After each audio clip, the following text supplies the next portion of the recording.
turning that psyche into a positive attitude, because for me this morning, I was naysaying, I don't think we should be running, it's going to be dropping, and in my mind, I had to switch it up and come to a positive mind frame, and it's going to be, some guys are going to be able to do it really easily, and some aren't. So again, you just got to get out there, make it happen, and so far so good. Here's a replay of Stu Kennedy during the break. He's out there in the green jersey. So Stu Kennedy getting a quick start. Again, he's a long shot to be able to get him into qualification, but he has a chance, and he's still in the event. He's got a jersey on. So again, he's going to have to put it together. Saw him last night looking dapper as he came down there to support fellow Aussie Connor O'Leary and another Aussie, Ethan Ewing. And also up and riding Bino Lopes. So Bino has another outside chance of qualification too. So 3 out of the 4 surfers in this heat, Peter, in Bino Lopes, Miguel Pupo, and Stu Kennedy, all have outside chances of qualifying for the championship tour. We turn to live action. Second wave of Ethan Ewing, looking for the barrel, pulls in the barrel, fights his way, but unable to come through that curtain. Because if you can be able to mix it up and find a nice tube, it will score high. It's scored high all event long. This one here just clamped too quickly for Ethan Ewing to get out. Quite as big as the board you've been riding in previous days, but can you just run us through what you're riding and why you chose that for today? I think it's the equipment choice is a little different backside, because you can you really push off the fins more and like off the tail, and front side you kind of use the rail a little more, I feel like. So you kind of don't have to push as hard front side. They support each other, and he's having a tear through the Vans World Cup of Surfing. As we look at a replay of Stuart Kennedy, he got 2.43 for this wave. So another lower to mid-range score. Does not want to carry those 2 numbers if he wants to get through this heat. Bino Lopes, the red jersey, winding up off the bottom. Layback hack right under the lip there. Just 1 turn for Lopes. Qualifying series rankings. Here's a replay of the last ride. You can see the energy he is carrying, trying to make sure that every single turn you do is high quality. This one is a high quality turn, just the single maneuver though. Love the slow motion though. You can study the body mechanics and technique of Bino as he slices through that wall. On the entire tour. Miguel Pupo, this is our first vision of Miggy. Off the bottom, hooks it off the top, throws the fins out the back, but gets gobbled up. Unfortunately, goes incomplete. So the first swing from Miguel Pupo, just a strike.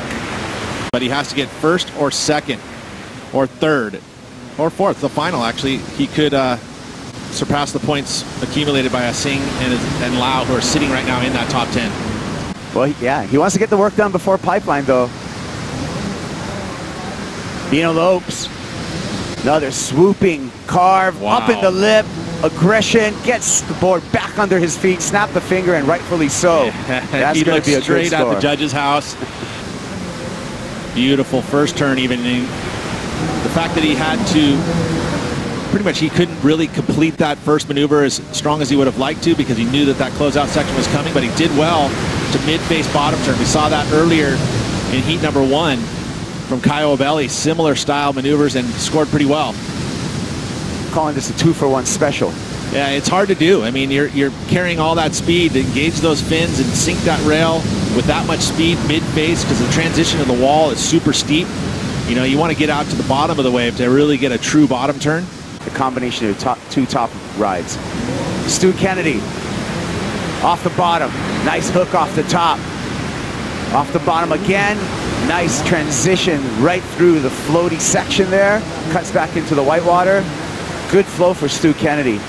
Has been spot on for what he's been riding. You know, he's been riding those Daniel Thompsons, the Tomos, for a long time. They work together very well, but look at the flow he carries. That's one of the things I love about Stuart Kennedy surfing, is that he's got some flair, but every time he links his maneuvers just so gracefully. It really is top to bottom. Nice first turn there, but look at the little zip in the lip. That's a nice vertical section. And then the flow here. Look at the glide he carries right over it. And that's so nice. He unweights.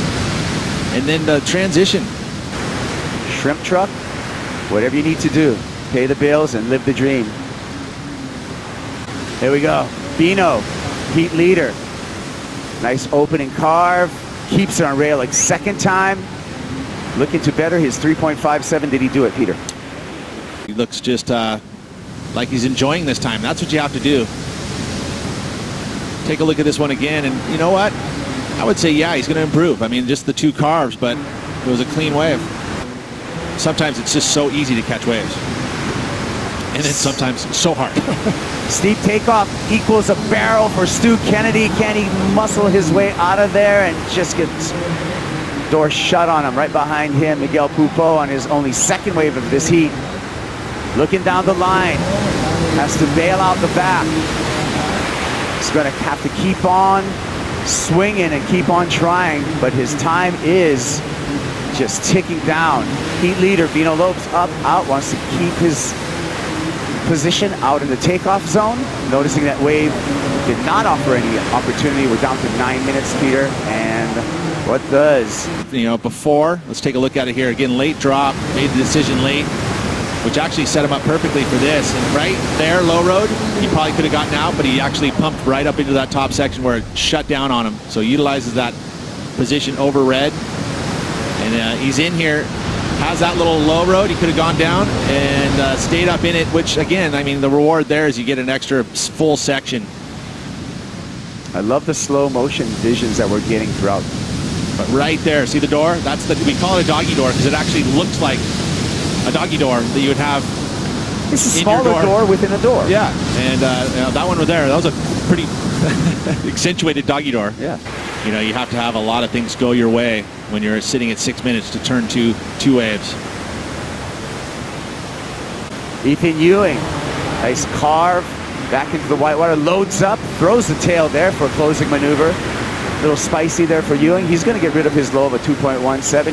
However, he needs a 6.65 if he wants to get into 2nd place. Comparison to a similar wave would have been Bino's, you know, or the big carve to close out hit, but this is a much smaller wave, and this section here not nearly as critical as we saw from Bino, so it's not going to go near to the 8.5.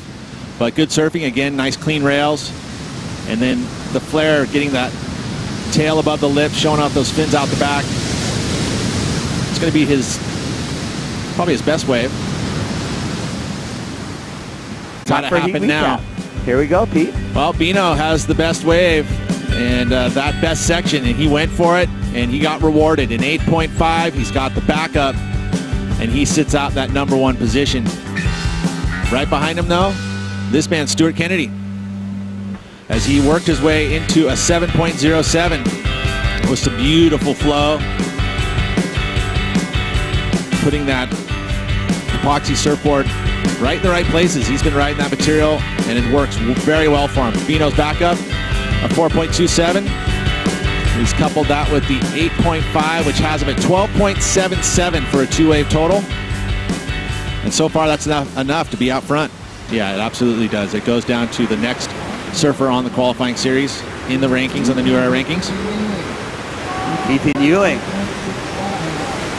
Last-ditch effort for a 4.65. If he finished that final maneuver, he would have made it a lot easier for the judges to give him that 4.65. Going incomplete on that final maneuver, Peter. Nah, it's not going to happen. I mean, the size of the wave really, right away, will suppress the scoring from the judges. I mean, the first turn's nice. You know, again, he gets loose on the second one. But, I mean, even with that maneuver, I don't think it really would have been able to go to that 4.65. You know, you need a little bit bigger wave. The Bonsai Pipeline for the Billabong Pipe Masters. Well, and coming up in this next heat, after this, in heat #4, as we watch this action here. Ethan Ewing is going to keep on putting an effort through again. I think that wave was going to, the score is going to be hindered a bit by the wave size. It's going to be a really interesting one to watch. Horn sounds, Bino Lopes is on to the quarterfinals, as well as Stu Kennedy. Ethan Ewing eliminated, as well as Miguel Pupo. He's going to have to look to qualify via pipeline. We'll be back with an exciting heat here, finals day of the Vans World Cup Surfing. Stick around.